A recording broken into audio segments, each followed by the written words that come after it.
we'll have to head to the island of Far Harbor. Specifically, the ruins of Beaver Creek Lanes, an old pre-war bowling alley just south of the main settlement itself.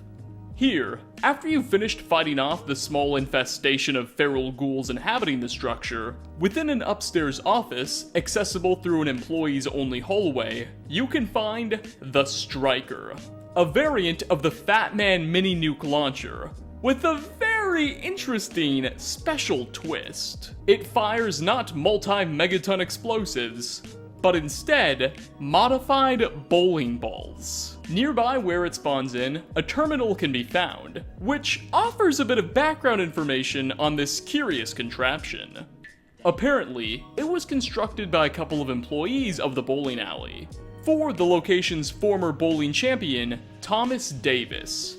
You see, while possibly the best bowler in all of Far Harbor prior to the Great War, sometime shortly before the bombs fell, he was deployed with the Navy, and suffered a catastrophic spinal injury, rendering him unable to walk. Knowing that this would likely mean Thomas would never bowl again, the Beaver Creek staff got together and built this contraption, modifying a Fat Man catapult they were able to secretly acquire through some unexplained connections, and transforming it to be capable of firing specially made bowling balls.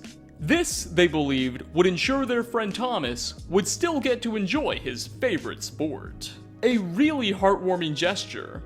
Sadly, the Great War kicked off before the champion could ever get back home and see the device his mates made for him, leaving it to us. Once you've read through these terminals, you'll also have the ability to craft the custom modified bowling balls needed as ammunition at any chemistry station.